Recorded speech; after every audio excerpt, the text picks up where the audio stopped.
Good evening, ladies and gentlemen. Welcome to another episode of Talking That Talk official podcast where we have comfortable and uncomfortable conversations. I am your host, Juice, aka No Ordinary Brother.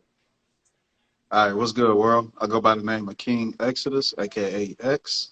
Welcome back to your favorite podcast. So we're gonna lay down a couple of ground rules before we introduce our guests. Mhm. Thank you for tapping in. If you're on IG, make sure you share the live. If you're tapping in on YouTube, make sure you share the video. Ground rules.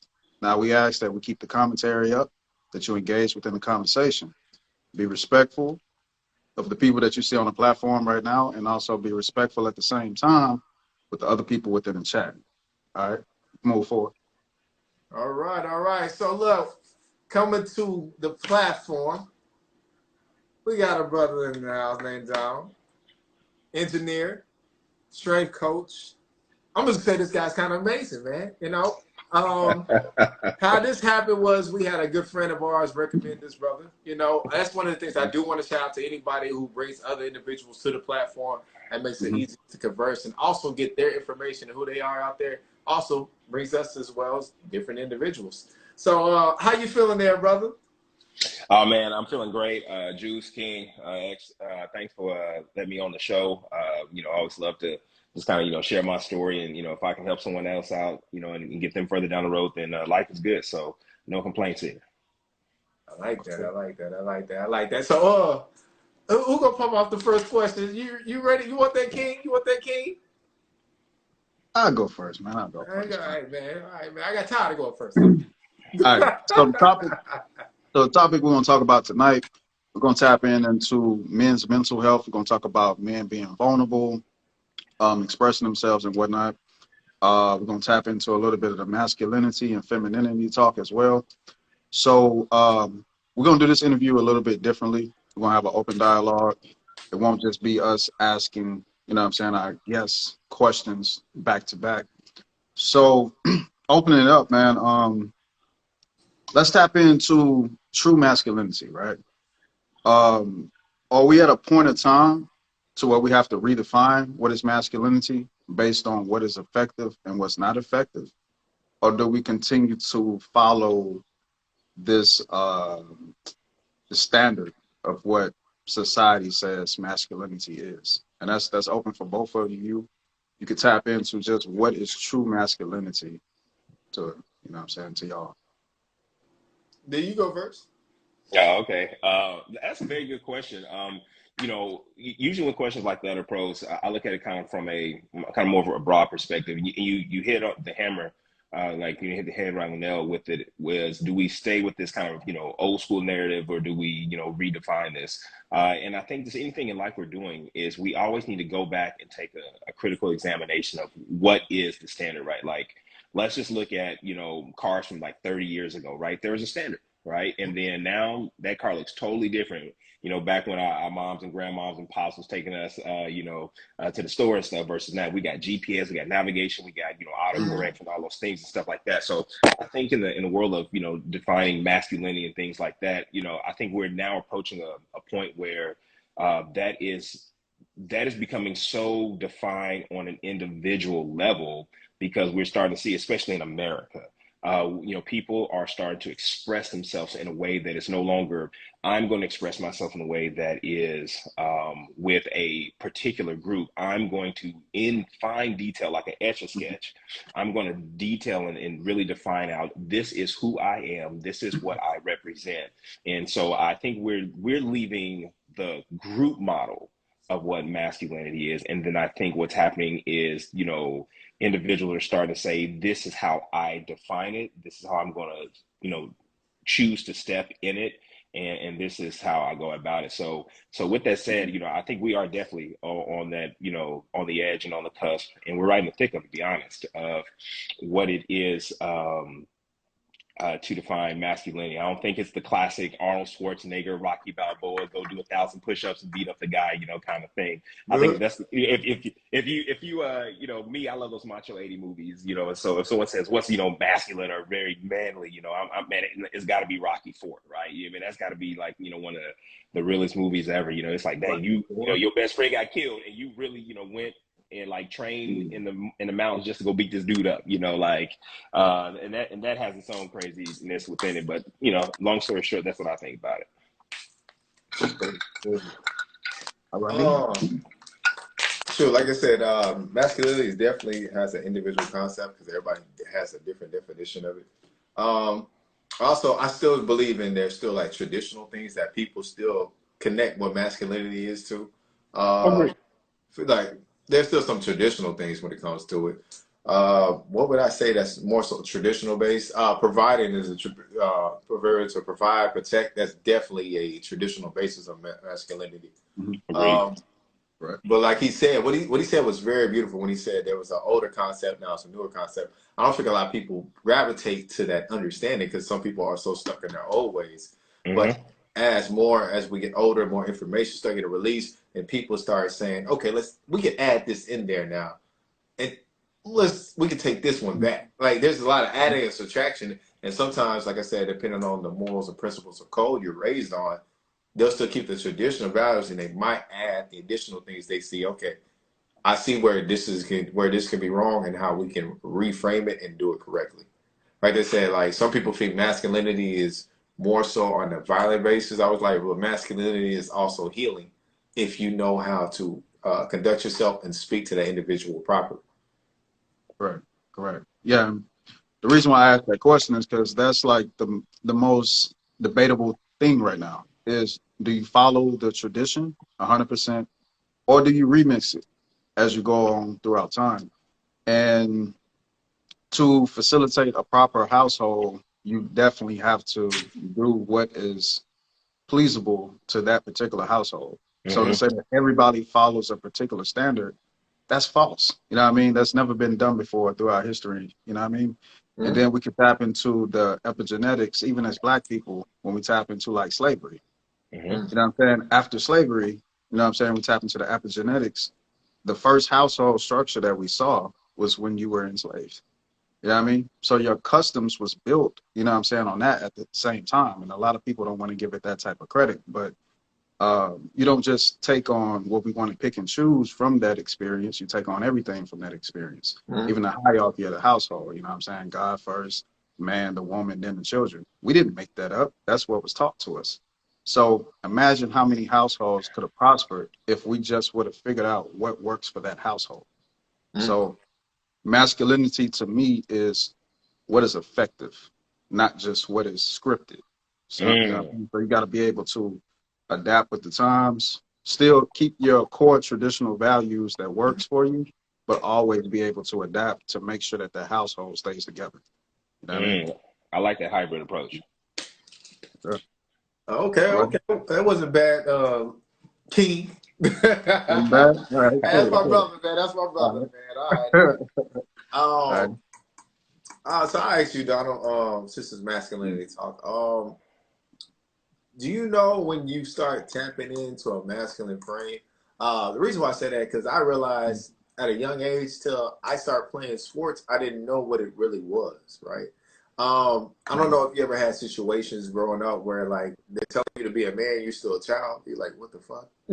Yeah, Yeah, you're like, yeah. what the fuck? Yeah. I mean, you know, I think, you know, like, you know, as we clearly define that, you know, everyone has a very unique experience, and I would say this whole concept of tapping into masculinity, you know, it started at, I'm gonna say, at a very young age. You know, my mom raised my sisters and I by herself, but she wasn't what we keep seeing in, I would say, on social media, of that Black mother that raises a son that is like a surrogate version of her man. Like, you know, I know we often hear that, like, oh, you know, stop telling mothers to raise their boys into like what, you know, to the husbands that they weren't. Well, my mom didn't really do that. She was really one of those, hey, I'm raising you to be the man that will not have a woman in the position that I am, right? So she was all about a lot of accountability. So it wasn't this, let me raise this boy into someone that I will benefit from. It's like, no, I'm raising you to be the man that when you go on to get married, you go on to start your family, you know, you're doing this totally different, on a different wavelength. So I would say the very first time, I would say it was, you know, I had to access it, or I'll say shit, she made me access the shit myself. I used to mow yards. I was a youngster and stuff like that. And I remember it was a hot summer. I'm from Oklahoma City originally, and so I've been mowing all day, mowing all day. I Mhm. mean, I only made $40, but hey, when when you 13, you think you balling with Hey, 30. I start off in hey, landscaping too, hey, baby. I start hey, off in landscaping look, too. that 40 could, hey, I could get me a couple cinnamon rolls in high school or something, or middle school, Man, hot so, dang. uh, See, I Those, used to. those are hey, I'm trying different to tell things, you. man. Hey, I'm trying to tell you. So anything that I wouldn't have to get out the free lunch line, I'm gonna do it. So I remember I walked in one day um, and she said, "What are we eating for dinner?" And I was like, I looked around, I was like, "Whatever you cooking." That was my damn answer. So she was like, "No." She's like, "You're gonna take your money, go to the store, buy dinner, make dinner, and she was like, that's the end of that." And I was looking like, okay, I didn't want no smoke with my mom. Well, so so go do it, whatever. And I grew up cooking and stuff like that, so it wasn't like I'm sitting there making them ramen noodles and stuff. I actually made them like a steak dinner and stuff like that. So, and so end of the day, and my ass still gets stuck with the dishes. I don't know how. Like I did all this cooking, I cut the grass, and everyone that went to sleep, and my mom, looked at me. She said, "Son, you always make sure that you take care and provide for your family." And so it was just kind of, she always taught lessons by more of, you go do this, and then here's the lesson afterwards, or this is the lesson learned in this. So it wasn't like, oh, I'm going to teach you how to do this. It's like, go do this. And now this is something you take with you. And so that kind of just became my thing, right? Where even as, I continue to get older and, in the house and stuff like that, I would contribute chores to groceries and things and stuff like that. Not that she needed my help. She had that, taken care of. But it was more of those, this is, she was one of those, I'm training you for this. And so I always looked at it where, if this is something that's going to be in my future decades down the road, then you might as well get acclimated to it, right? I can't get here to 30 something and be like, well, I didn't know I was supposed to provide, and I didn't know. I thought you was going to pay for half the tab at Applebee's or something like that, So it's just those things like that. So I would say a lot of it, gets access, even when wintry storms would hit, like I've got to go out there and chop wood, or de-ice the porch and de-ice the cars and de-ice the widowed, or just elderly women in the neighborhood who didn't have husbands, to do that, right? That was just instilled in me, like, hey, that you not only care for your home, but if they're those who are around you that cannot do for themselves, that you do for them as well. So and it's just all those little things along the way. I mean, we could talk all night about it, but I would say that's when if she was one of those more like, you like take charge and you just do, you don't wait to react to it.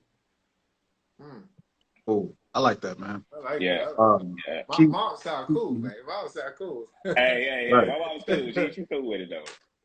Key points you brought up. You said she, and you was referencing your mother and how she pretty much helped you fit into that masculine frame.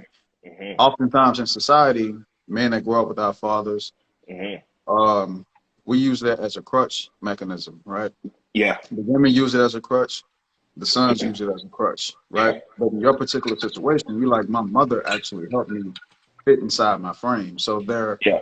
are no excuses. Like, we end up where we are in life, but we have to make sure that we progress past that particular point. Mm-hmm. So it's not about like looking at the odds. We got to go against the odds. So I Mm-hmm. like the fact that you brought up that scenario. I go into a question. Let's go here. A man's value. How do we define a man's value? Within Ooh. society, sometimes we got this like high value man shit. We have a state to where we always equate money to Mm-hmm. manhood. Some people equate like, does the man actually have a family or not? Is he able Mm-hmm. to maintain that family? Mm-hmm. You know what I mean? Like, we can go cultural, you know what I'm saying? Like, um, I think like pretty much how you raise, some people believe that a man got to make six figures or damn near close to, just to facilitate the family. And then some men from other cultures, hey, look, they can make, you know what I'm saying, less than that and still get the respect and the opportunity to facilitate a family. So what defines a man's value to you? Is it money, principles, morals, character? Is it a combination of one of the two or all? just whatever you got for us on how do you define a man's value. Okay. So in my opinion, that's all it is. It's really a hybrid of both. And, you know, I think that that's just where we at in society. It's no longer just the things that were instilled in me, you know, by, you know, my mom, but then things that we're seeing in society because, you know, I don't care. Every guy, we always value ourselves based on our ability to provide, right? I think that's, you know, even that lesson that got taught to me as a youngster, as a teenager, was like, okay, well, there's something associated with my ability to provide, and your ability to provide, in some instances, are financial, right? That's definitely a provision, but I think also in your home or your family, you know, what about your, you know, your spiritual provision? You know, what about the emotional, mental space of that type of vision? Because you know, you could, I mean, how many people, you know, they make $250,000 and their families live in nice houses and drive fancy cars and take vacations, and yet, you know, they're just spiritually dead, or yet they are just emotionally disconnected, all those things. But yeah, I made the money. So I think, you know, I think, you know, as men, I think we have to sit down and assess, you know, and pick, you know, I don't know, 3 to, I don't care, 8 things and go, okay, this is who I am. Like, this is the principles and values that I stand on. And then these are, by those principles and values, this is how I will lead and guide myself first, but then also just lead in, you know, in relationships or with my family and things like that. So, like, you're right, you know, King, it is that, you know, you definitely got to make some dollars, but then there has to be this balance, right? Because if I'm out chasing a bag all the time, but I'm not at home taking care of home base, then, you know, it's kind of like, it's going to like tilt, you know, like you know, your home to the side and stuff. So I think it's really finding a healthy balance of being able to provide monetarily, but also on, you know, the emotional, mental front, but then also on the spiritual front. I think it's just finding what works best with who your mate is. All Man, right. I like that. Game. That's game right there. Yeah, that's game right Yeah. I like that. All right. Juice, you got something on that, man? Man, I was just gonna say, what defines a man's value to me, you know what I'm saying, is definitely providing productivity says a lot. Like how much you're productive is like everything. Structure, Hmm. discipline. Like we Yeah, don't talk discipline. about structure and discipline enough, No, man. Like no, that's um critical. it's critical. Like Mm-hmm. I sit back and reflect over my life. A lot of times I'd be like, damn, if I was a little bit more structured, a little bit more disciplined. Like I talk about one of the things when it comes to sports. Um, I could have advanced in sports, especially the minute I went to college. But it was like in high school, if you gave me direct criticism, I'd be like, man, fuck you. Yeah, I just didn't want to hear it, right? Yeah. And but there was always a structure and discipline on how even the basics got people to the most advanced levels in life. And I was like, yo, I don't Hmm. Right. understand. Right. Like, it's just the small daily disciplines. That's another thing. Daily disciplines Mm-hmm. really define like who you are as a man. Like I said, the morals, the character. Like Correct. I fell my way into a provider. All right, man. Look, every man's going to fail his way into a provider role. He's either going to accept it and want to do more, or he's going to accept it and feel defeated.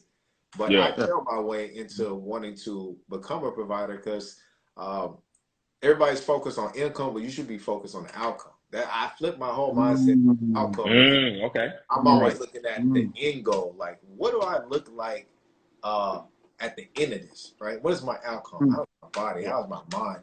And Yeah. then you start going to work, and then your outcome will start hitting your income, where it's financially start Mm-hmm. increasing, spiritually starts increasing, because your outcome is projected in many different ways. Just how you look at things at the end and how you go into execution. That's what I said. Productivity is one of Mm-hmm. the things that's going to connect you to value. Because even the Right. people on the highest level, they produce the most. They have the most productivity. Hey, Right. like those top level characters definitely producing the level. Like, you know, I just remember hearing, you know, Kobe Bryant talk about his schedule. I'm like, bro, like I thought I was doing something when I was waking up at, you know, 4:30 in the morning. But I'm Yeah, like, Kobe no, yeah, insane. right. Kobe insane, man. by the That's my time guy. by the time I Oh my wake God. up, Kobe actually practicing. He That means already he been done up. right. That Yeah. means he done stretched. He done woke up. He done brushed his Yeah. teeth. He at his He practice beat me. facility. Yeah. Like I'm like, dang, Kobe up working. I'm just getting up to Right. start work. So it's amazing to see those top those high level Yeah. performers do the Mhm. things they do with their discipline. Power. Yeah. Power. And let's just keep it there. Let's look at Kobe, man. Like you Yeah. brought up like his work ethic, right? Yes. But when he went where? He went with his daughter. He was on Yes. the way to a game with his daughter. You know Yes. what I mean? So in the midst of being Kobe Bryant having this Mamba mentality, he still was being a parent at the same time. And sometimes we define men's value as to what can they bring to the household, but not what Hmm. can they do within the household. So Mm. we accept the narrative that, hey, I'm gonna always be absent. You know what I'm saying? So it's like that's the reason why I asked the question, because it's like if you follow that narrative that may not work for your household, and like you were saying, it could be like a carpet or a rug underneath your feet that sweeps from right up under you. You know Yeah. what I'm saying? You had all the right intention. Now you're in divorce court.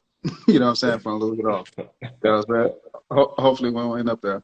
Man, So that wasn't a son to Tom Brady, is that? Is that what you just did, nah, that's the goat, man. I ain't gonna do that to the man? goat, man. I ain't gonna do that. Hey, Tom can do But that. look, He got it. He got it. but one thing I want to bring up as far as like masculinity and vulnerability is like what I call a disagreement philosophy, right?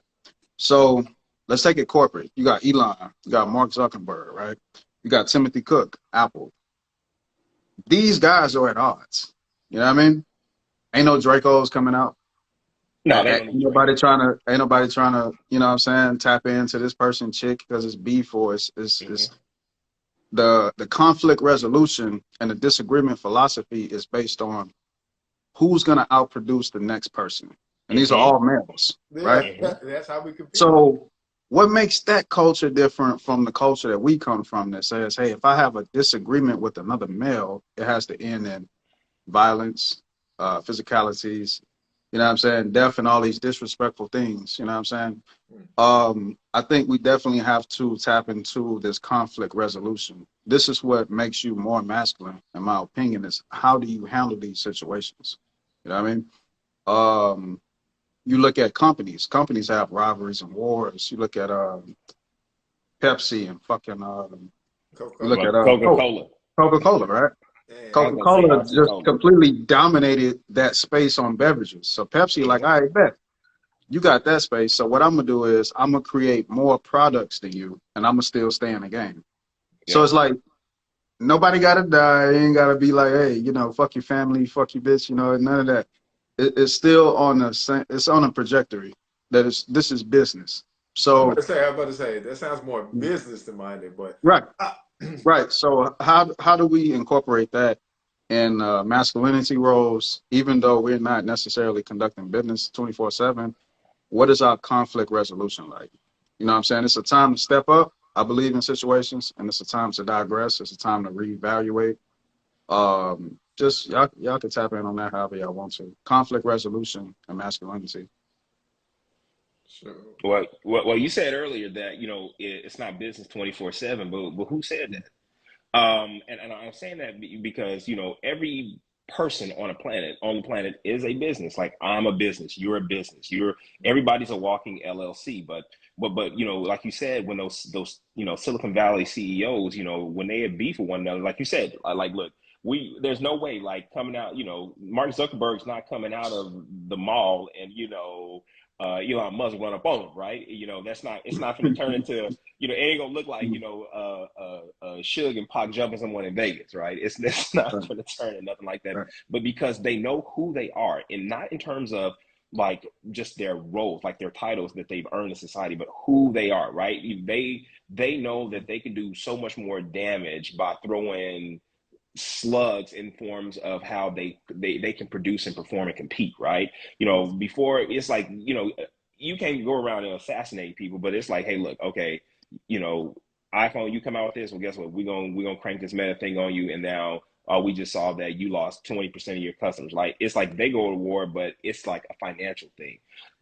Excuse me, but I think when us in conflict resolution, like when we get into situations where conflict arises where potential violence may occur, we don't think about, okay, what is essentially everything that is attached to me, like who in my life really depends on me, not necessarily like they can't live without you, but if you're a father, if you are a nephew, a grandson, if you are a community leader, things of those sorts, before you think, okay, let's just get violent and let's just take physicality to resolve this, you start thinking, okay, if I really engage in this, what would that ripple effect be across people connected to me in my life, right? And I think sometimes we don't think we're important, and we're important to one another, but like, no, there are tons of people that exist in all of our lives that, like, you are like a ray of light in their life, and you may not even know it. So I think we have to start thinking like, okay, is this worth, ending up in the newspaper, losing my job, losing my business, going to court, losing,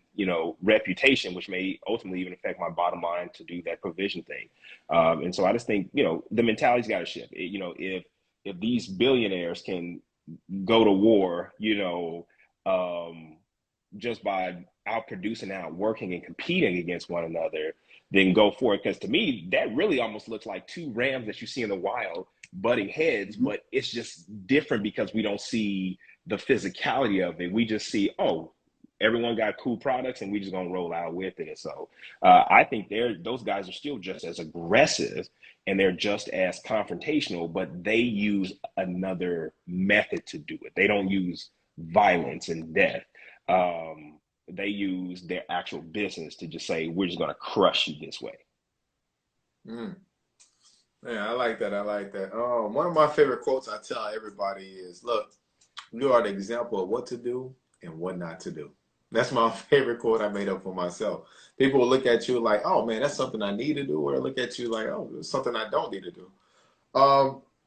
When it comes to energy, that's another thing. We'll talk about how they pour into the energy of what the stuff they do as well. I was listening to Drake earlier, man. I was watching this interview. He said something that was deep. He said, look, when I get mad or anything like that, I no longer give that energy to you. I give it to myself so I can go out there and produce. So I believe that's what they do as well. If you don't think they're competing for the #1 spot and doing stuff like that, they're pouring energy into themselves and not actually to the individuals. Like you said, conflict resolution, like I said, is more so on how you go about moving things in a manner that's going to get productivity or be on a basis to make peace, right? I think I'm in an age now where, like, back then, if you see somebody you didn't like, it's like on some on-site shit. You ready to go to action right there. Now it's just like, yeah, I got shit to lose. You know what I'm saying? As you get older, yeah, right? you got shit to lose. That's the difference, though, right? If you really don't have too much to lose, you still be acting violent in your 30s and 40s and 50s. But when you start establishing yourself, you start creating the image of the brand. You realize you can't do everything you once was doing or put everything on the internet. I had to tell one of my homies not too long ago. He just got up in a situation. I said, bro, I told you when I was younger, stop putting everything on the internet, and now you're in a bad situation. I was like, if you're gonna work on relaunching your image, then you need to stick to it. Don't flop back and forth. You're not an entertainer where it's okay. You're actually just somebody that has to climb through the ranks in life. So, and just adding on to that, it's just something with black men, right? We're talking about like men's mental health and vulnerability. Let's say we come from a culture to where like you don't let nothing slide. You know what I'm saying? Your gangster is the most important aspect about you. You know what I'm saying? It's principles to this shit. It's principalities. You know what I mean? So if you got a lot of shit to lose and you make the smarter decision, some people fuck up because they feel like a bitch because they got something to lose versus the person that don't have nothing to lose. And a lot of times in the society, we look at that person as that's the gangster. That's the standard of our society. The person that ain't got shit to lose. He can just ash some shit out at any given point in time because he ain't got nothing to lose. So we have to be careful of like who we give the respect to, even within our communities. You know what I'm saying? The narrative has to switch from he went out like a G to like he living like a boss. Look at people like Jay-Z and Nas, longevity. We got to praise them a little bit more than the people that die early. You know what I mean? Pop, as great as we want to make them, died at 25. You know what I mean? You know what I'm saying? I think Biggie was like 23 or something like that. Yeah. We got to stop praising the people that go out like a G and start immortalizing the people that actually live to raise their families. Jay-Z 50 years old, you know what I'm saying, talking about art and taxes and family, and niggas like, I don't want to hear that shit. Give me that old shit. It's like Yeah, at some point we have to grow up. You know what I'm saying? Jeezy we all can't have to keep grow talking up. about selling drugs. We know Nah, you don't sell drugs now. impossible. You know what I'm Like, saying? Like we gotta change nah. it. You know what I mean? So yeah, that's what I got on that, man. That's on us. Man, that's the snowman for life. That's all I gotta say. All right, next. All right, man. We gotta tap into the vulnerability, man. So one of my recent experiences, I went to a funeral. Mhm. My aunt passed away a couple of years ago, and I cried. And my daughter was like, "That's the only time I ever seen you cry." Mm. So it's like on that vulnerability side of manhood, are there times where you like emotionally beat the fuck up and you want to cry or you want to, you know what I'm saying, let off these emotions, but you can't because you got to stay in your frame? And how does that affect you psychologically? Does it make you stronger? Does it hurt you? You know what I'm saying? Like, let's happen to that side of the conversation. Mm. When the last time you cried? Do you think about crying and shit like that? You know what I mean? Have anybody that you uh, had within your protection wing seen you cry or any type of thing like that? I think, it's, even going back to the very first, question that was really asked of, Mhm. what are those masculine traits? When it Mhm. comes to that, I think every guy has this in their eyes. We are some kind of superhero. We Luke Cage, we T'Challa, we somebody like in our mind we see a hero in us, and we know that the attributes of a hero typically is that a hero is quite emotionless, or if they do, or if they're vulnerable, they're in a place where they actually feel safe to be vulnerable, right? Like we see Superman become Clark Kent, he just puts on some glasses and he's hanging out with Lois, or he's back at the Fortress of Solitude where he knows no one can touch him, and things like that. And so I think, with showing, vulnerability, I think it's really a trust exercise, right? But then also there's this thing I think natural conflict we have as men is there's a time I know I just have to stand strong for my family, right? Like there's some times where you like I've got to be the pillar, I've got to be the one that everyone's going to lean on, and then with that though we must learn for all that time we must learn to stand. There may be a time we need to release that in some way, shape, or form. It may not necessarily be a Mm. cry because you may not be a crier. It may be, look, I got to go hit the punching bag. I got to go hit the weight room. I've got to somehow take, this moment of where I had to be emotionally hardened, over hardened, and then let me get back to what I deem my usual self, right? And so that's the way I look at the whole vulnerability aspects. I remember my niece. I was moving to from Oklahoma to Houston, and I've always been a tough uncle. I've always made her do push-ups and all that crazy stuff because I didn't want her to have a lack of upper body strength. So she always knows I was the one to have her do that. And I remember I was writing a letter, to my mom, just saying, thanks for everything. Me moving away, from my home city, the place I've known my entire life, and tears flowed down my eyes. And my niece looked up, and her eyes got big. She was like, what's happening to your eyes? So I'm laughing at her.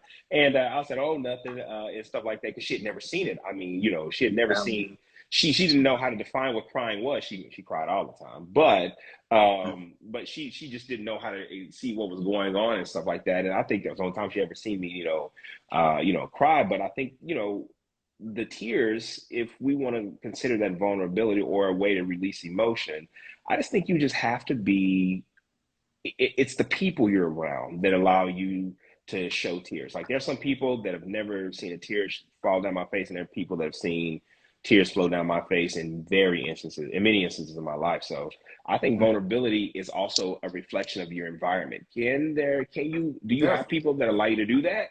Or are we in a position where you just gotta be hard because everyone is hard? Like no one wants to do the let me step forward and be vulnerable for a minute. So I think, you need the environment to actually be vulnerable, right? Where you don't feel like you're open to attack, right? It's sort of like a soldier.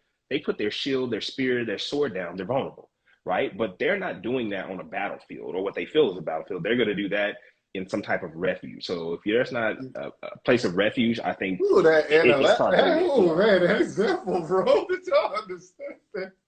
That was beautiful right there. Ooh. All right, Drew. Stop. When last That time you was cried, beautiful Drew? right there. I don't think y'all look. Hey, Yeah, look, yeah, man, we yeah. got to put That was a that in. bar. When we get the That's got to be the. soundboard going, we'll drop a bomb and shit like that. Man, hey, look, yeah, yeah, hey, Not look. That the need to be do the the bomb first like soundboard. 15 seconds of the video when we clip it on YouTube. That right there was beautiful, man. Yeah.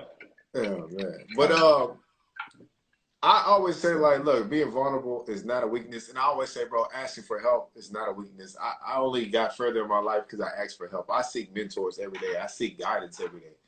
Um, One thing I will say, bro, I will say, man, like, yo, learn how to, yo, if you don't know how to cry, learn how to cry.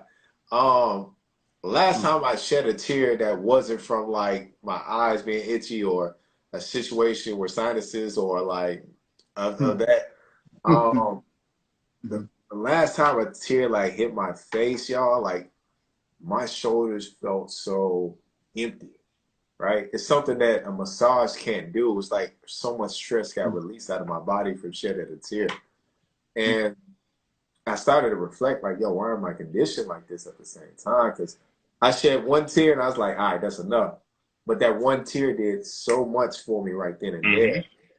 It was just like, damn, bro. So it made me think like, okay, if I cried as much, would it be this impactful as it was just to shed that one tear, right? Because when you constantly releasing, you don't know what you're actually building up at the same time. So I'm asking myself, is this healthy to keep things in and release it as time goes, or is it better to release as much times as possible? Like I said, I don't cry, but that tear I shed like a couple years back, like one of the things that helped me actually shed that tear was certain music really connects with you that makes you vulnerable. Like Oh yeah. you be Oh, like, absolutely. hey, if that song makes you cry, hey, fuck it, play that motherfucking song, bro.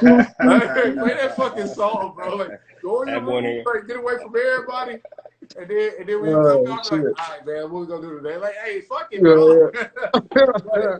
hey, you gotta play Yeah. that song, look at that movie. Mhm. Hey, That boy gonna be watching the Right. Green Mile. yeah, The you know Green what I'm Mile saying? make you cry. The Green Mile make Hey, you cry. Shit. I'm telling you, man, like Say. me getting that Right. tear, man, did so much Mhm. for me, bro. Yeah. And it was just Right. one tear. That's the crazy part. Right. All right. So you brought up something key, Superman. And a lot of people look at him as like the strong person, right? Mm-hmm. But I see something different. Okay. He displayed a lot of he was very humble, right? Absolutely. And he digressed on his ego because he could have took over the planet. But instead he Absolutely. said, you know what? I'm gonna work a 9 to 5. like imagine that. You have the power. You can destroy anything you want. You can take over shit. I'm gonna go work a job. I'm gonna be normal. Yeah. People don't Yeah. catch that. You know what I'm saying? Bro had when he put the S on his chest, he that guy. When he put them glasses on, he's normal. Like a lot of Right. people don't they wouldn't do that if they had that particular power. So the reason why I brought up the question is because it's like in the relationship settings, I see a lot of guys go through trauma, grief, Mm-hmm. and they don't release it properly because they feel like if they do so, they want women to see them out of their frame. Yeah. People will see them out of their frame and they can't like bounce back from that. And then you have Mm-hmm. some men in relationships to where they can show that side, right? Mm-hmm. So it's like as a man, how do you balance out the pressure of knowing when and when not to release? And even if you're in a surrounding group or a relationship to where you can do so. Right. So yeah, so a lot of times men work that 9 to 5, they do that 60-hour work week shit. They Mm-hmm. have bitches, but then they come home angry because they suppressing all this grief Right. and all this shit. They gotta, eat shit and they gotta do all this, and then you destroy the Yeah. shit that the family that you're doing it for because you have no release. You know what I'm Mm-hmm. saying? And if all your release is outside of the home, is it even appropriate for you to have a release within the home? So that's the reason why I asked the question. So Hey, y'all can that, that's a dope question. I definitely love them. I would say this when it comes to vulnerability and release and that partner, those are things that we have to teach ourselves, our generation, as well as young men growing up, to practice vulnerability at the beginning of the relationship, right? Because you don't want to look up 1, 2, 3, 4 years into a relationship and you try to do something vulnerable and you are with someone that may not know how to create an environment for you to be vulnerable or even accept your vulnerability, right? Because you may get someone to be like, hey, what the hell you crying for, man? The fuck up. And so my thing is, you have to, I say practice that at the beginning so you can at least test the waters. I mean, since everybody want to test the waters out on other shit, you might as well test the emotional waters too. So I mean, I'm just saying. I mean, so you might as well, because you're going to need that, right? And so, but I think also having those kind of days, what happens? You pick up the phone, what happens? Hey, good morning, whatever, good afternoon. Hey, how are you doing? Fine. But are you really fine? Can you say, you know what? I'm actually not fine. Like, look, man, my boss is pissing me off. They got me doing all these crazy hours. They underpaying me, things of this sort. I haven't gotten a raise and whatever. Like, actually.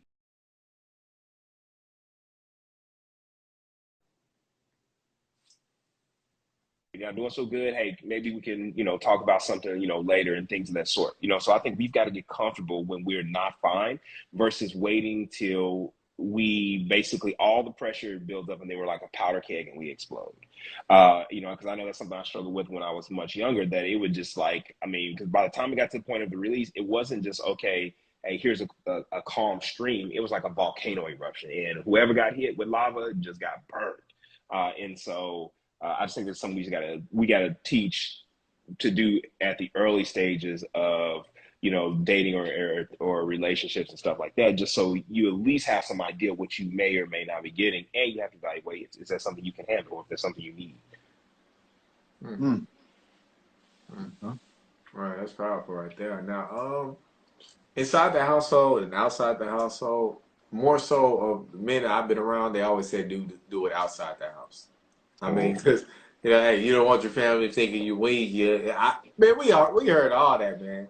But at the Yeah. same time, sometimes it's good to have that vulnerability. And like me personally, I can be honest. I don't know if I ever would do inside the household. Just keep it honest, like because there's still because you got to look at it not just because you're looked at as the man, the hero, whatever it is. You don't know psychologically what can happen when somebody's observing it at the same time, right? Some people can look at it as an empower move. Some people can just look at it as a sign of weakness. That's why sometimes so you have it. For instance, if your spouse, some spouses that people have, if they see a man cry, they love it. Like, yeah, he's vulnerable. He'll do this in front of me. But then sometimes a man cries and lets a woman know what he's going through. She's like, man, I never seen a man cry. She don't know what the fuck to do sometimes because she never seen it. So it can be one of those responses where she don't know how to respond it to a point where it can make her retract from him, or like I said, it can bring him closer. But nah, I don't know if I ever cried in my house. Like I said, I I don't mean, even cry. but then also with that, then this is where I think the importance of communication is, because let's say you get the young lady that's this the second mention where she's never experienced any of this and she doesn't know how to handle it. Well, so instead of it creating distance, have that discussion, like, hey, look, when I'm in this vulnerable state, this is what I need from you, right? Because everyone may need something totally different, right? Like, someone may just need someone to say, it's going to be okay. Someone may need someone to just go pour that Hennessy up or something and say, here you go. You may need something different in terms of when you're being in a vulnerable state. Someone may just want a Cup of Chick-fil-A ice. sandwich, a cup of ice cream or something like that, right? So I think we have to start having those conversations of if this is something that you're experiencing with me that's very new, this is how I prefer you to show up in that moment for me, and then all of a sudden it deepens those bonds, and then it's not so foreign, and then over time it just becomes just this natural flow of things, and then that environment grows where hey, I can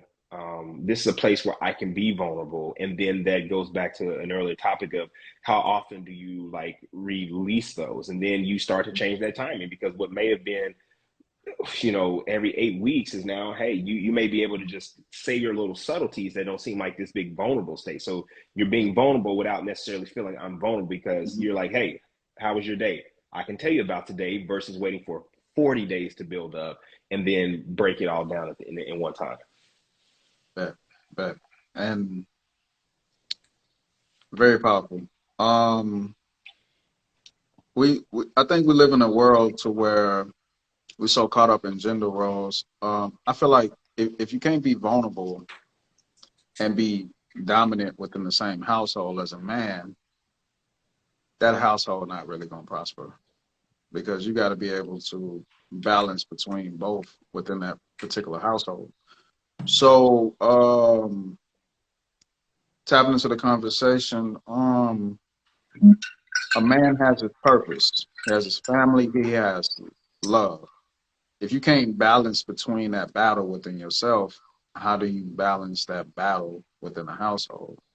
You know what I mean? So you might have more leverage here than over there, because it's your balance between your purpose and your family should never really be at war necessarily. You know what I'm saying? So I know for us men of color, sometimes we feel like we may be at war with the world.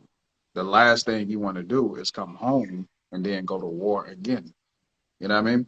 Mm-hmm. So, but there will be certain things you tap into, because you're the masculine, she's the feminine. So there is some type of, I won't say a battle, but there is a balance that has to take place at home as well. So I think that's the key point in the conversation, is how do you balance it all? So it's just like polarity. You have to choose your mate based on your progression, where you are as a man, I believe so, and where you're trying to go. Mm-hmm. If you picking a woman, you know what I mean, and you're trying to be this, all great men have a vulnerable side. Society may not see it, but that woman sees it. Oh, You know absolutely. what I'm saying? You feel me?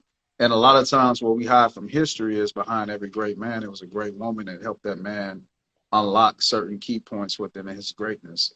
So if we Big say facts. the woman is the nurturer, she's the healer and all these things, if we strip that away from her because we're already perfect and we already got this shit together as men, what role Mm-hmm. does she play within the Mm-hmm. household?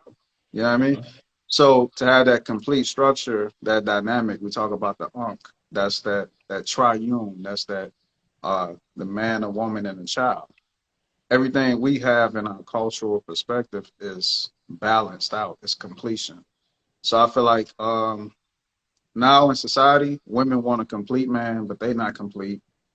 Men pretend to be complete and they're not complete. So it's an imbalance. You know what I mean? So yeah, y'all can talk about that however you want to. I just feel like as a man, um, if you're gonna be dominant and vulnerable, you have to pick your partner based on your polarity. You Yeah, know I'm what I about to mean? say.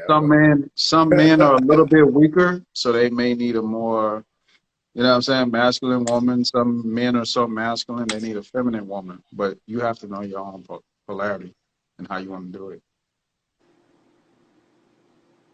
Okay, I got a question. Can a man be as effective as a man if he chooses to be the opposite? What if the woman's more masculine than him? Can he still be as effective as a man? As we was talking about the masculinity qualities. I mean, Alrighty. huh.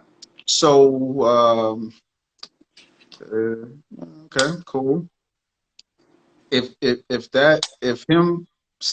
him being himself is really not that masculine, in my opinion, but it's masculine enough for that woman and it keeps that family together, hey, Boom. so be it. So be it. Outside looking in, a lot of people would be like, oh, he a simp, he this, he that. All right, cool. Yo, Does it work? exactly. Does I it work? don't have no problem with that. Like, If it if work, it you work. quote unquote being a simp produces generational wealth or generational family principles and morals and shit like that, cool, play your role. It might Cool. not work for me, but if it works for you, Correct. I can't judge you based on that. But the only thing I can say at the end of the day is you being effective and it's working. Yep. You know, that's why I brought up polarity. Like everybody's not gonna have the same polarity. And that just comes from us looking in the mirror as men. A lot of us want to seem stronger than what we are, and you're really not that. You're really not that guy, bro. You know what I mean? Like you're really not that guy. everybody can't be an alpha. You know what I'm saying? Yeah. It's going to be more betas than alphas. If think about it, if we had a There is. society of That's all true. alphas, People we'd all don't be know that. dead. That's There would actually be true. no democracy because everybody would want to conquer and rule. That's actually true. True. People don't understand that. Colonization would be at its highest peak. So beta males and this beta energy is really what keeps society at a democracy. You got to keep it G. If not, it'll be off with his head at every disagreement. Yeah, So true. we really don't want a society of fucking alphas at a high rate. So, I mean, you just got to be honest. High Where rate. do you fit at a high rate? Where do you fit within this scale? And build your family based on that. But don't lie to yourself, because if you lie to yourself, how long can you lie to your family? How long can you lie to your woman? How long can you lie Mm, to your children? mm, They're going to mm. pick that shit apart. Mm-hmm. You know what I mean? So is I it about really effective? thinking You know on what I mean? What is it about? I'm really thinking on that. I don't think it will be. But you know, there's another thing that people don't. There's another thing. Some people don't even fall under alpha or beta. They're just people that's just there. They have both traits at the same time. And they just move in a certain direction that you can't ever judge them on. Right? That's why I Okay. like you. That's why I always say, look, there's such thing as solid men. Solid men are just as valuable as an alpha, even if they're not an alpha, they're like literally just underneath them, right? Those are the same individuals that still like show the qualities or interacting with their family on a different basis. But when you mentioned the beta thing, what I was gonna say is, so how does that connect with raising kids? Because I've met a lot of anecdotal experiences and online experiences where if a woman sees if a, like I said, my fault. If a daughter sees her mom playing more of a man role versus the dad doing it, that also fucks with them at the same time, as well as the True. son. So then Yeah. I would Pros say, and cons. It's pros and cons. okay. What Mm. about you, D? I'll let you tap in. Yeah. You know, that's a very interesting conundrum that one could be in, right? But then a lot of this, as much as we link some core things in group, but then a lot of this gets disassembled down into an individual approach, right? Like a singularity versus like this is what happens because like you said, let's say you see the young lady sees her mother take on more what we may define as a masculine role, doing things of that sort. And how will she perceive her dad or things of that sort. Well, I think that's for each family to handle on their own. And I only say that because I've met some ladies that they mow their grass, and I'm like, you like a six-figure chick, why are you mowing your grass? And their reply was, I love mowing grass. Right? They grew up Right. doing it, whatever. I've Right? met plenty of and, people and, like and that so too. Yeah, and so yeah. I'm like okay, and I'm I on the can't go. motherfucking now. Like that's just Mm-hmm. crazy, but it's like if you love mowing grass, that's dope. Then there You may take be a that high from me. chance if you love something like that, you get married, you may be mowing the lawn, but that is also shown that that's not a chore, that's not something you've been forced to do. You're like, I love to do this thing. So it's So, it's kind it's kind of one of those. Hey, I know some dudes, they love gardening like me. I can't grow a bean plant to save my life, but if I you got like plants on doing the gardening, patio, bro. like if you like growing and growing vegetables and stuff like that, that's dope. Mm-hmm. It's all about how you teach that, because a lot of the things that I think we may be observing as masculine and feminine by default or by history, they're slowly becoming neutral gendered in some instances, right? Like not right. everything, but some things are That was becoming just, hey, beautiful. gender neutral. It's just like it's no longer because you have ovaries, you're the one doing the cooking. You're seeing more guys cook more and more and more, Mm-hmm. things of that sort. And it may even be in some instances, hey, yes, I gave birth to the kid, but you stay your ass at home. Because I'm sorry, like, look, if one of y'all was married to Oprah, are you really gonna go to work? No, Bro, no, I'm not working. I'll be honest with you. hey, you I'm gonna be not working. cold, right? I'm not working. I'm Hey, cooking look, and man, let cleaning. me. I I'm want, cooking man, and go cleaning. ahead, make your money, Hey, man. Hey, butt look, naked with my apron. hey, yeah, you be there, Good. you be there like Bingo and the Melvin baby style. Let me boy. stop. Cooking I still eggs, got to butt produce naked. something. I Yeah, ain't gonna sound lie. like I you, still you got to want some produce meat? something. You still producing I still got. with I still open? got. I got to, bro. Like, okay, Open look. it Yeah, open. But look, yeah. I hold got. on. Let's stay there. Let's stay there. Okay. The key point you brought up is personal, man. And Juice, same thing you brought up, but I'll tap into a little bit more. you could take a woman from that same scenario that's seen her father be like weak, quote unquote, Mhm. and she could follow that philosophy and be like, bet, I'm gonna give me a weak man. You could take that same female that came from that household and be like, I'm gonna give me a strong man Hmm. because I seen what my father was. Hmm. So at the end of the day, it's based on the person, not necessarily the experience. So, You're Mm. always gonna right. have the majority, you're always gonna have a couple exceptions to the rule. It depends on the person, and that's why I brought up polarity. You know what Yeah. I mean? Sometimes polarity isn't taught, it's what's really within you. It's within that person's character and persona. Because you Mhm. could take a person that came from a perfectly balanced household, masculine and feminine, and they still be a complete fuck up when it comes to family principles. Mhm. So you got to put it all on the table. It's not Hmm. always about what they see and experience. That's Sometimes that true. person's still going to do what they want to do regardless. Hmm. So it just really depends on, like I say, morals, the principles of the person. Uh, So would you say that rely on effective parenting? Not all the time, because like what I just said, you could come from a perfect scenario and Hmm. still be a fuck up when it comes to family. It really doesn't always depend on it. Hey, With- I agree with that wholeheartedly, just because our parents can only take us so far in life with whatever they taught us. But at Mhm. some point, we start making some choices that have nothing to do with a lot of our teaching. We make a choice because we either are led to it or we feel it may be the best choice. And so, it's like you said, I know quite a few people that grew up, mom, dad had what would be almost picture perfect family, and just parenthood is just not their calling. And so I think a lot of it is just like what you want, but then also I think we as people, men and women, we have to start really looking in the mirror and like looking at us and like, what is my weakness? Like, what is this thing that, man, it ain't looking so good? It may be my parenting game. It may be my financial game. It may be I got to quit hitting Wingstop every Wednesday because I need to hit the gym. It's got to be something Get your like ass to that. the And so gym, man. he said, get your ass to the gym. But then working on those things, it's okay to say, look, you know what? I'm not good at being vulnerable. I need to work on it. I'm not good at maybe, expressing my feelings. I need to work on that, right? Like it's okay to identify what I could use some improvement on, but then also go do the legwork, right? You can't just say I see it and then just go, okay, right? It's like no, work at it to just improve. Even if you take it from 50% to 70%, that's a hell of a lot better than being at 50%. Okay, okay, okay, okay, okay, okay. Man, all right. Uh, I'll take it somewhere else, man. Let's take it off of that. Um, Men's mental health.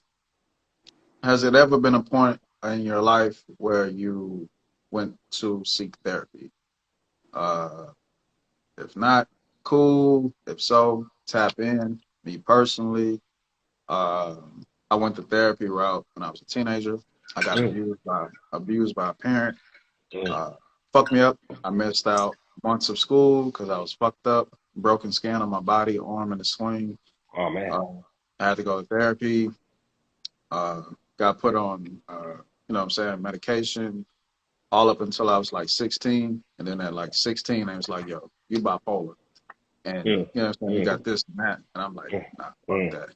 As soon as they mhm. told me that and they was trying to push that, you know what I'm saying, medicine approach further, I was like, nah, fuck you. You know what I'm Yeah. saying? Like, I'm not going to own that. You know what I'm saying? So, at any point in time in your life, did you tap into like seeking psychological help at any points? Y'all can tap in on that. However, Oh yeah, absolutely. I've been in therapy for geez, 3 years now, actively. And my story kind of has kind of a mirrored version of yours, not necessarily with abuse, but the traumatic of it. So 5 years ago, I was diagnosed with stage 2 Hodgkin's lymphoma, and so to catch you up to speed, that's a cancer of the blood. It's a blood type cancer, and so. I, had to do chemo, radiation over at MD Anderson. Amazing staff, by the way, and things of that sort. But it's a person that works out 5, 6 times a week, eats healthy and stuff like that. Like it was like getting your bell rung. Like it was just the craziest thing. I was like, I'm what? Like That's the reason why I go work out and eat at Whole Foods, right? Like, hey, I'm not supposed to get cancer, right? That's what I'm paying for. But you know, that wasn't life's plan and stuff. But I remember, you know, finishing up treatment, doc saying, "Hey, you good? Like, you know, we're gonna observe you for 5 years. If you can make it out of that 5 year window, you got a good chance this will probably never come back." And so, I've made it out of that 5 year window. But I remember I was I was just sitting on my couch one day, and you know, tears just start flowing down my face and stuff like that. And I text my family, and I'm like, you know, I was like, something is not right.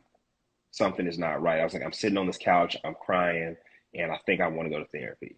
And I let my family talk me out of therapy. Like, and so for another 3 years, essentially, I struggled, right? I struggled with this, with all these emotions, the nightmares, the everything. And so it wasn't until, you know, 3 years ago, I was on top of me being an engineer and a strength coach, I'm also like a private chef. And so, so I was one of my first clients was this lady named Dr. Lana Curry. And, you know, I'm cooking, and she's talking about all these terms and how the mind, you know, can work and process trauma. And I'm like, okay, what's up with this therapy thing? And so she recommended me to a person, and we got going. And man, it's been one of the best damn decisions. I swear, like you know, long story short, I love therapy because it's a therapeutic environment, but it's definitely a place of vulnerability because, you know, you can say what the hell you want to say, how you want to say it, and you don't have to, as I like to say, Barack Obama, you don't have to say all these elegant words and stuff like that in order to get your point across. You can say it how you want to say it. You can be as raw, but with it, you just you dive deeper into it. Like you start going into the root cause, right? Because I think what happens is, you know, in life we want to treat the symptoms and not really the root cause of it.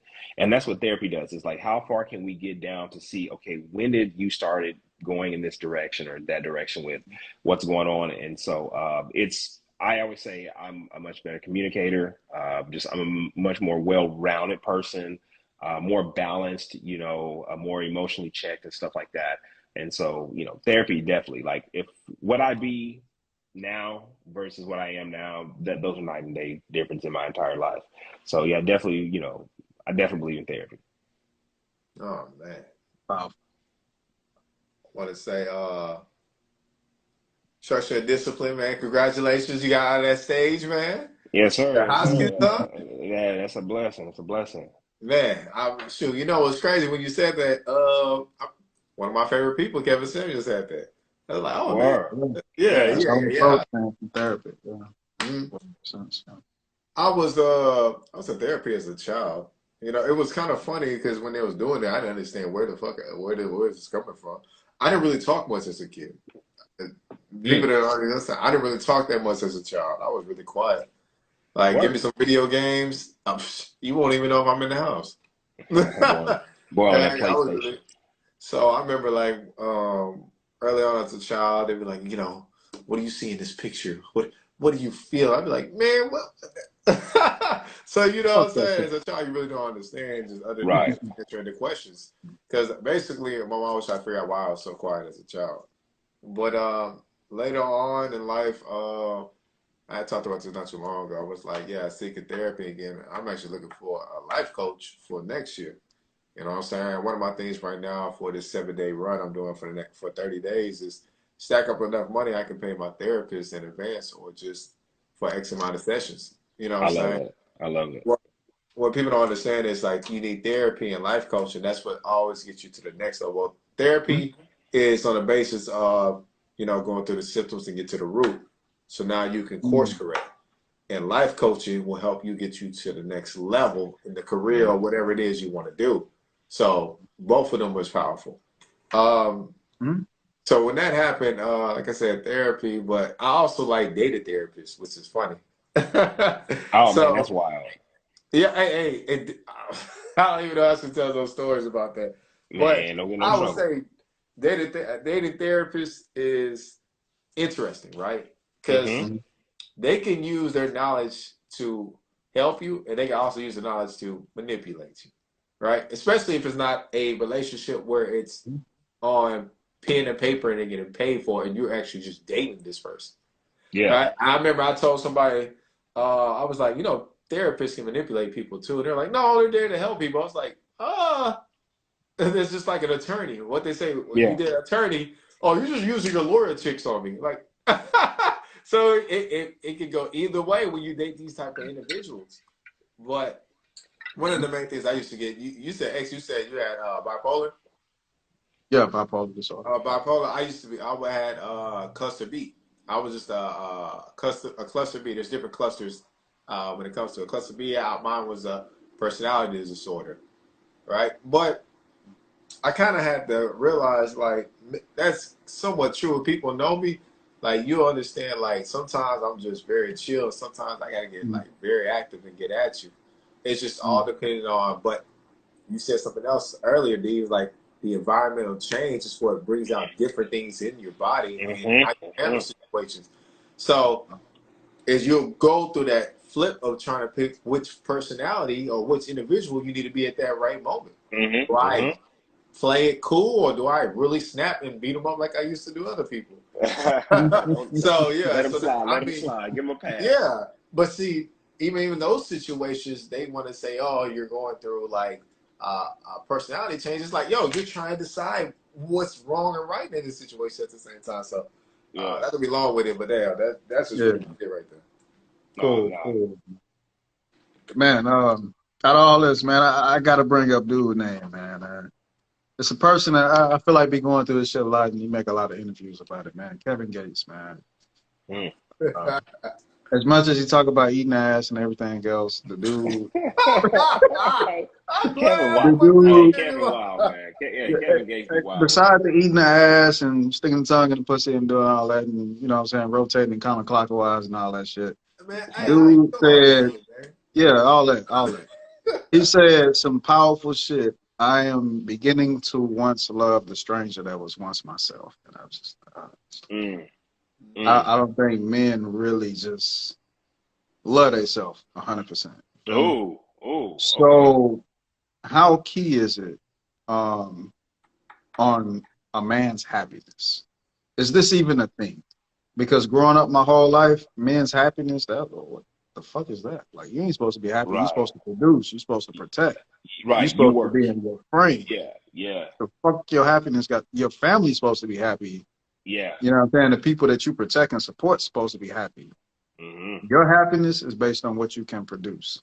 Yes. So let's tap into that part of the conversation. How important is a man's happiness to y'all? Ooh, happiness is something that's a very interesting word in itself, right? Like we know what it is, right? We don't need to open a dictionary and stuff, but I would say, how important is happiness? That is,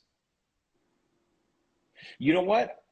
I think, I know this is pretty much my default for the evening, but it's take it back down to the individual level, right? Because we know there's different components of your life, right? There's the happiness of your life. There's the maybe satisfaction of your life. There may be a wealth component to your life, right? And so, but whatever those components are you make up, I think you prioritize that, but happiness, I think, is tied to every single one of those. Like, happy doesn't mean every day you can wake up with a smile. Like, hey, is my bank account looking nice? Like, do I feel mentally refreshed? Like, am I spiritually right? Is my family, we just booming and just hitting on this inner, this level or something like that, but then those are all different kind of components of, that is your life. And so I think happiness is really when the things that are important to you are firing pretty decent on pretty good cylinders. I think that's what and you define that like. So to me, it's like my career, it's my girlfriend, it's my family, right? Like, when all those and everything is just cool, it's just like calm seas, right? If things start to waver, then it's just like you just like the boat starts rocking, not like Aaliyah, but the boat just starts rocking, and and that's it. So that's my take on it. Okay. All right. Cool. Alrighty. So we can go somewhere else. This will be one of my last 2 points. You said 2 points. Last 2. Well, I tied up in a knot. So let's talk about men expressing love and men going through heartbreaks. Okay. If you've encountered heartbreaks, which I'm sure, even Juice, if you was in the second grade, Man, I don't know what love is, maybe man. past second grade, that's bad. You don't know what Hey, love hey, is. them second grade Hey, go crushes, on and man. give Man, a I ain't comment, been man. right since You don't know second what grade, love dog. is. I ain't I'm been right, comments. man. You Hey, feel me? man. Hey, it was me in seventh So, grade, bro. Hey, look, I got a story for you, man.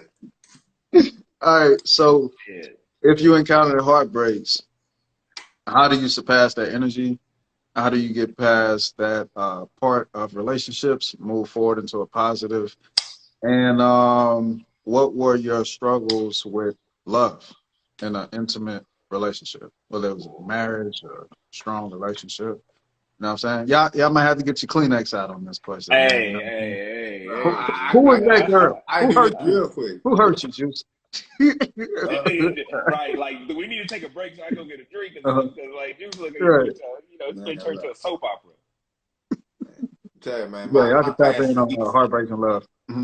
My Go ass ahead. easy, man. The word ACE, actions Mhm. cure everything. That's always been my motto for anything to get over, bro. It's your Okay. actions after situations have happened will put you back into the motion of becoming better, like I said, producing, or Hmm. you get into a sucking place. I see, like I said, like Mm. Okay. anytime I'll tell one of my homeboy stories. My homeboy like broke Mhm. up with his girl. Well, she broke up with him like 2 months ago. And he Mm. was just like, man, I don't feel right. I don't know what to do. Like, it's my homeboy, so I can talk to him how I want to talk to him. I'm like, bro, I don't want to hear that fucking shit, man. I was like, yeah, this is my homeboy. Like, I don't want to hear that fucking shit, man. Like, I done got my heart broke a couple times. I don't give a fuck, man. I go into action. I was like, I said, bro, would you be feeling this way if you start putting actions behind what has happened, going to therapy, going to the gym, actually going Hmm. out there and Hmm. like being Hmm. around positive people. Hmm. Once you start putting the actions in play, that shit is healing itself and you become better. I said, look, people want to come back into your life when they know you're doing better. Oh, you're making Mm. progress. Nobody just looks like, Mm. oh, well, yeah, he's still the same. No, I'm good. I like if you want him back, you're gonna have to make some progress. Whatever it is, whatever Uh-huh. broke y'all Mhm. up, actions cure Mhm. everything. And that's Mm. how I keep my mentality. It's like, soon as some shit happen, I go into action. All right, you say I can't do it? Fuck it, I'm gonna do it. Oh, you gonna get another nigga? I'm gonna get another bitch. You know what I'm saying? It's just some stupid shit like Hey, Juice, get two bitches, right? Hey, Get two look, for man, one question, actions right? Get cure two for everything, one, man. dog. I'm just kidding, man. This guy right here, he just Hey, man, gonna. that's it, man. That That's is all I not how got, this man. That's all I story. That's got, not man. how this guy. Hey, but we all. I think you know what we all have our way of dealing with Mm. heartbreak and stuff, and so I Mm. think with me, I came up with this rule. I even explained to my therapist that I like to spend um like 1.5 to 2 times the amount of time I spend in the relationship out of the relationship, right? Or Mm. basically away from dating and stuff like that. So that starts to suck. You date someone for like 4 years, and then you're like, hey, but it doesn't really turn into that. Because most of these, breakups, or 1 year, terms and stuff like that. But I Mhm. think really the thing is, Juice, you said it earlier, is get back to that discipline, that routine you had when you were single, right? Your routine as a single man is different than as a boyfriend, as a fiance, as a husband, right? Like that's just going to shift because you now have someone in your life that they occupy a great deal of your energy and time and stuff like that. So it's like Mhm. get back, like just revamp your single man code. Now we don't want to bathe this in run out and start pulling a bunch of chicks. Like no, like actually go do the legwork to process all of what you need to what led to that breakup, whether she broke up, you broke up, or whatever happened, like let all of that like pour out of you, like let that like go, because I think if you hold on to that and you keep and you never process it, then you take into the next relation, then you look up and you're doing all this projecting and things and stuff like that. So my thing would be like, don't be so quick to run and jump in another relationship. Like actually sit back, process, and focus on the good, the bad, and the ugly, and push that out of your spirit, and then just do your thing, right? Just kind of get into your groove is really the way I went at break at not breaking hearts, but being heartbroken. Man, I like that. I like that. I like that.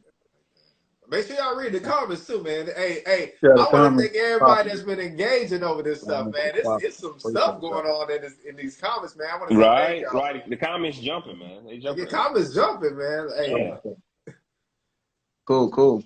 All right, so on the masculinity level, as far as black men, um, y'all can tap in on this how y'all want to. I was on social media and I seen Takeoff didn't have a will. So now his family is fighting over who gets what. Nipsey passed, didn't have a will, right? Mhm.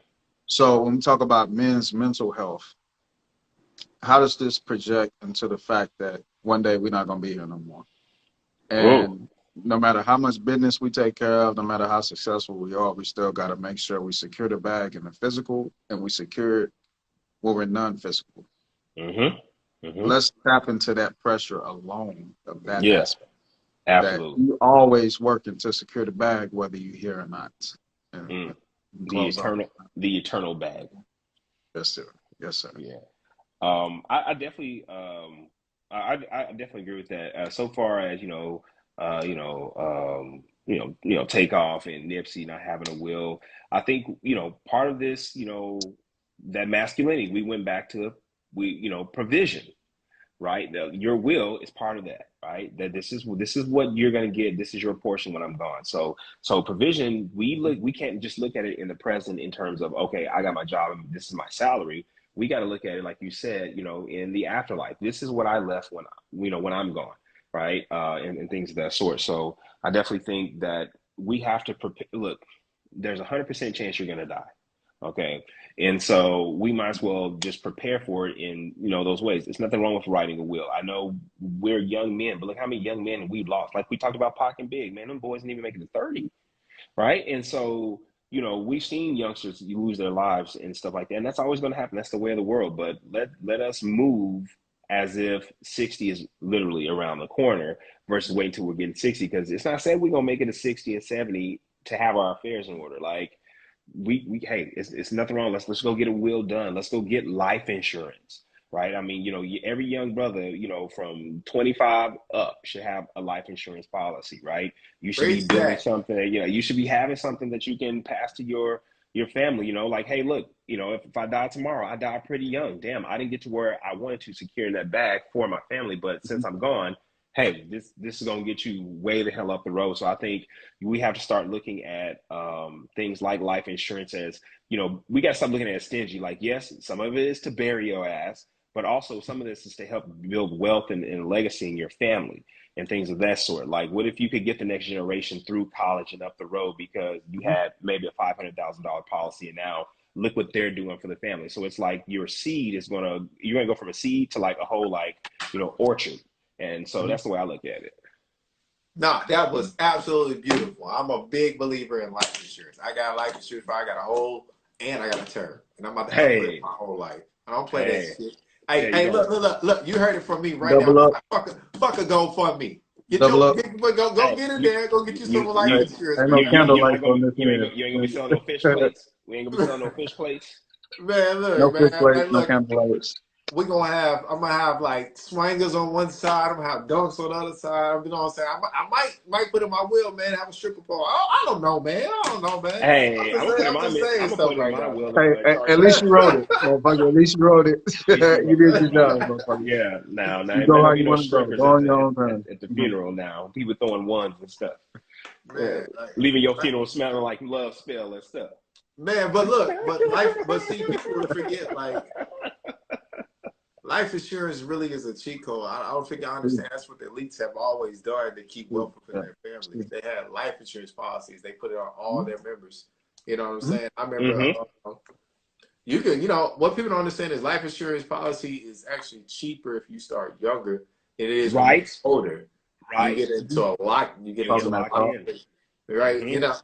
My brother, we're gonna Talking talk that some more talk. after this. Hey, but you know what? Yeah. But it took me a whole 10 years. Like I remember my uncle was telling me like, hey, you need to get life insurance. You tell me this as soon as I got out of college. And I was like, whatever. That was like never I wasn't paying. He was like, hey, this is not to bury you, but this is just to set something up for the future, the family. Mhm. I wasn't Yes. paying no attention. And it wasn't until in my church, we had a, like a financial workshop, and my financial advisor broke down, this is why you use life insurance. Like it's like it's a money thing. It's like money working for you in a type of way. It's not just, oh, in case you die, because we look at it as, oh, you're gonna die. Well, damn it, you're gonna die. So you might as well do it. So, like it's like, if there's one thing you may know, right, is at some point you're gonna die. That's the only thing you know for 100% Well, in that's your for life. sure. Yeah, and so I was like, you know what? I got with him, and I was like, you know what, man, look. By the time I go to happy hour here in Houston, man, I could have paid 1 month of my life insurance, man. Like, and what it could do over the Yeah. next, Yo, decades of my life, hey, it's hey, we amazing. gotta go out. You turning up. Yeah, We gotta yeah, go out. we Happy gonna. hour. Hey, look, drink Hey, we some, gotta eat go out. food on You there. started off Hey, doing the math. We hey, gotta hang out. Drink some, eat food on Hey, there, man. hey, we hey, buying bars with an hey, S. hey, man, we can No, do but it. that's Let's the do truth. Like, Yeah, that's true. listen, That's true. my whole life alone is only $100. My term is only $25. it. Yeah. Yeah, So it's like you're that's not true. really spending that much, right? You can start with That's term true. and then just go whole life. The reason, Yeah. okay, That's true. if y'all don't know it, whole life is literally your whole life. Yeah, Term you is just can. like, hey, the next 20 years, if you die within this range, you'll get this money. You get But this Yeah. money. what Right. fucks up about it, if you outlive that term, you get nothing. Yeah. See, let's So it's let's best let's to, like, that's what I'm saying. It's best to get both, like double out that money, let's baby. Hey, let's let's my family let's gonna do be this. proud of me when Let's I do go, this. nigga. I Let's don't know do about this. y'all, nigga. I'll be proud. Let's add it in. You got Hey. whole life, you got term, and then you have universal. Oh yeah, that one too. Universal, we gotta do all three. You know what I mean? But I was just simply cap off and close off. Like, look, we all black, man. So I would say, as a black man, definitely know what your masculine frame is. You Mhm. depict it. You do your research, your Mhm. history, whatever, and you define it. And you don't Mhm. let society define that for you. Mhm. Because I feel like if you fail as a black man, society is going to point more fingers at you. If you succeed as a black man, you get less fingers pointed at you, right? Kanye said it. He said, "Look, if I succeed as a black man, I'm an individual. If I fail, it's a multitude. So you always Mhm. have to remember that, right? So as black men, it's like you just have to understand whose culture are you tapping into. Is it your culture? Is it somebody else's culture? You have to define your own terms. You know what I'm Mhm. saying? Let's renegotiate the contract. It's okay for black men to be vulnerable. You know what I'm saying? Sometimes I even at work, we have to know the difference between leaders and control freaks, right? Mhm. So at work, I had an experience. I'm still on the clock, and no shame in that. So if I'm helping somebody at work and I see their system is not efficient, I'm gonna automatically step up and upgrade that system without nobody Mhm. telling me to, Mhm. right? I feel like that's leadership because now other people are gonna benefit from my input versus being a control freak. I can sit back and just tell you what to do. You know what I'm saying? And probably not be that effective. So I just feel like our place within society is really based on us. Um, Study your religion, study your spiritual practices. Man, know thyself. Always study yourself. And let's just grow as a collective. Make sure that as men, our mental health is key and intact. We always have groups, and then somebody in the group fuck the group up because their mental health is a little off. Somebody got to be a star of the show. Somebody ego is too big for the group. We got to get out of that scenario. You know what I mean? So let's prosper, let's succeed as men, and let's also super succeed as black men. I That's love my it. That's a beautiful outro. sir. Mic Man, drop. I ain't got a mic, man, so I just dropped my You pen, know, man. Mike. All right, That cool, was it, cool. right? That was it. That's That it. was it. Yeah, that's it. That's it. Oh, Yeah. okay, man. Hey, well, good job.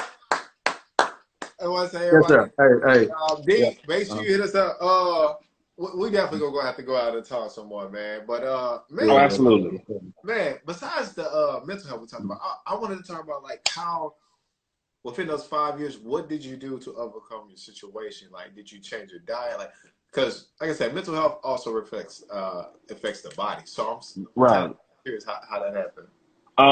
So over those 5 years, so far as on the diet, being a strength coach, we pretty much got it down to a science of, diet for whatever you're trying to do with the body, be it for performance or aesthetics.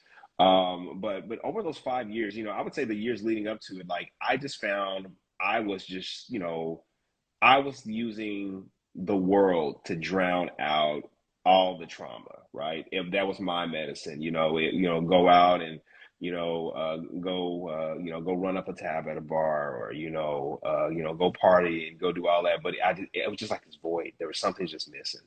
But then, when I got to therapy, it really builds this type of self-awareness where you can look at yourself and go, hey, you're missing this. And so you start to build, discipline, you start to build, a routine, you start to do all these different things when you encounter therapy. But then therapy also allows you to, in my opinion, go and analyze some key or critical moments in your life that may have been pivoting, and only you determine that. One thing I've been doing since maybe my high school, college years is I've been journaling. And I journaled from about high school to maybe a little bit after grad school. So I haven't done it like 10 years, but I would always journal about my relationships, and I kept and I went back and I read it, and I was like, damn, literally in every relationship you said this one thing. You said, like, you don't feel good enough, right? And it was like, you don't feel like you're good enough for them or something like that. And so, but then I was like, wait a minute now, either you have this very cool mutant power where you can pick out these same individuals with these same traits, or maybe this is something you. And so I actually stepped back through it, and I was like, okay, when did this whole thing came? And a lot of it was in my childhood. Growing up, my mom was extremely scholastic, played ball at the University of Oklahoma, softball, that kind of person. And so, but she created this. I, I I don't know if this is done deliberately or she didn't realize what she was doing, but she created like this academic adversary for me, to basically go, because she was a 4.0 student. She was, a 3-sport athlete. She was in all these clubs and things and stuff like that. She just had this fucking resume that was a mile high. And, the things I did in my high school, I just did, I went a 4.0. I graduated, I think, with like a, 3.6 or something like that.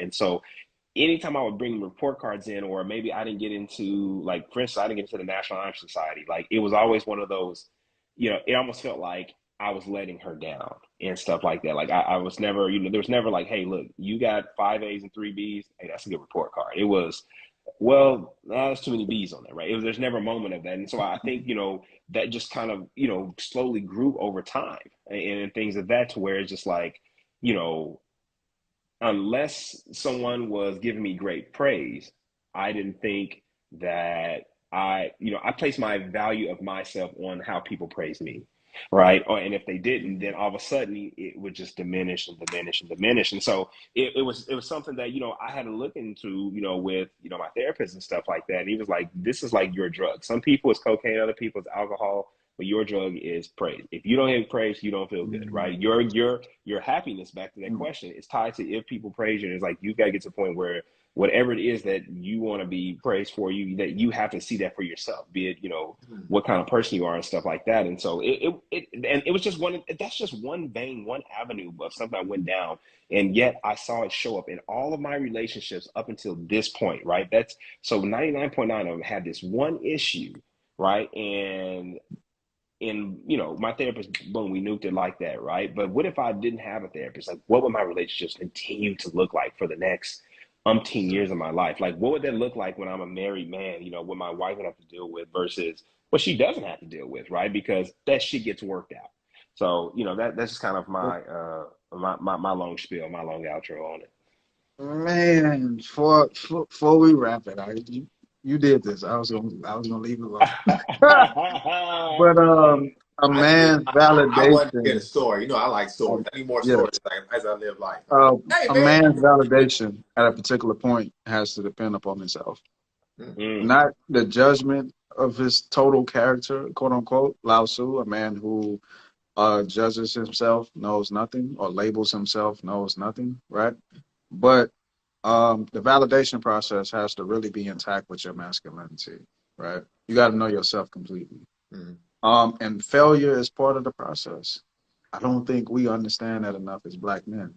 We think, all right, bet at 30, I got this shit on lock. 25, I got this shit on lock. We don't give ourselves time to progress. Mm-hmm. And when we fail, society is like, oh yeah, I knew it. You ain't shit.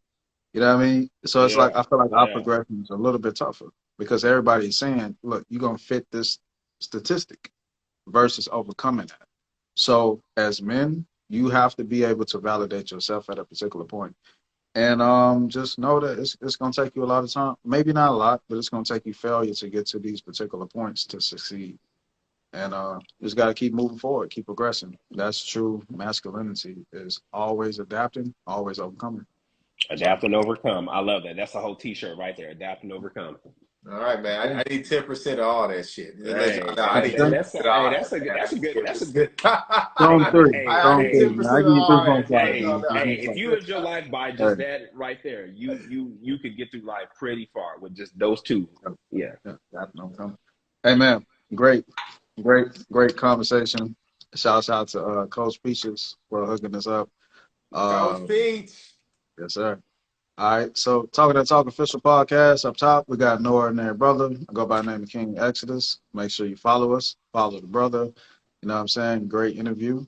We got our YouTube link in our bios. Tap in, subscribe to the channel. We got more content available for you. Hey, thank you. Great All right, good interview. night, ladies and Thank gentlemen. you, Junior. Peace.